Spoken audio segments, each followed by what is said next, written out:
আমাদের সৌন্দর্য শুধুমাত্র কেবলমাত্র পোশাক পরিচ্ছেদেই নয়, বরং নবীজি সাল্লাল্লাহু আলাইহি ওয়াসাল্লামের সুন্নাহ অনুসরণের মধ্যেই প্রকৃত সৌন্দর্য রয়েছে।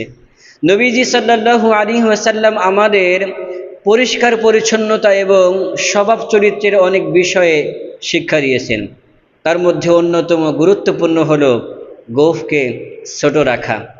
এ ব্যাপারে নবীজি সাল্লাল্লাহু আলাইহি ওয়াসাল্লাম সহিহ বুখারী শরীফের 5893 নম্বর হাদিস এবং সহিহ মুসলিম শরীফের 259 নম্বর হাদিসে নবীজি সাল্লাল্লাহু আলাইহি ওয়াসাল্লাম বলেন, কুসুশ শাওয়ারিব ওয়া আফুল লিহা, তোমরা গোঁফকে ছোট রাখো এবং দাড়িকে ছেড়ে দাও।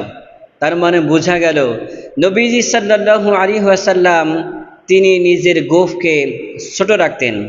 অনেকে বলেন যে নবীজির গোঁফ বড় ছিল, নবীজি গোঁফ রাখতেন ঠিক আছে, কিন্তু কাটতেন।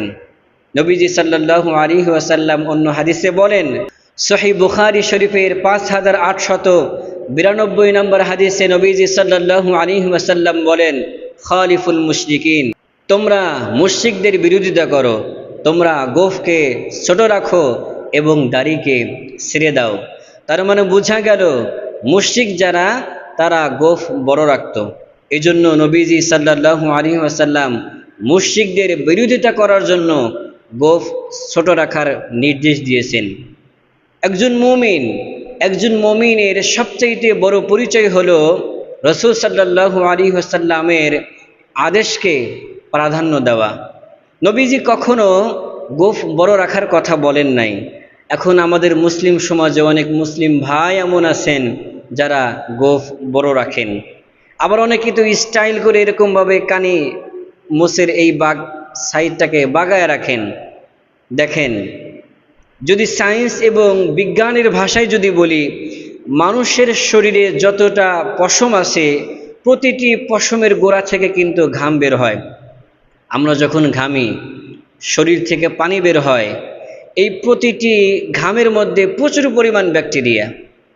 আমাদের এখানে মোষ, এখানে গোঁফ, এই গোঁফের প্রতিটি গোড়া থেকে ঘাম বের হয়, আর ঘামের মধ্যে অনেক অনেক ব্যাকটেরিয়া আছে, যাদের মোষ গোঁফ এত বড় হয়েছে মুখ পর্যন্ত চলে এসেছে, মুখের মধ্যে চলে যায়, তাদের মুখে তো ঘামও চলে যায়।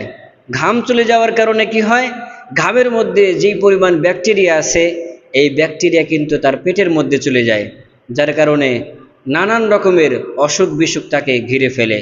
তাই আসুন নবীজি সাল্লাল্লাহু আলাইহি ওয়াসাল্লামের সুন্নাহকে অনুসরণ করি, নবীজি সাল্লাল্লাহু আলাইহি ওয়াসাল্লামের নির্দেশকে পালন করে নবীজির প্রেম মোহাব্বত নিয়ে কাল কঠিন কিয়ামতের ময়দানে যেন আমরা বলতে পারি আমরা ছিলাম আখিরি জামানার উম্মত, আমরা ছিলাম নবী মুহাম্মদ সাল্লাল্লাহু আলাইহি ওয়াসাল্লামের উম্মত।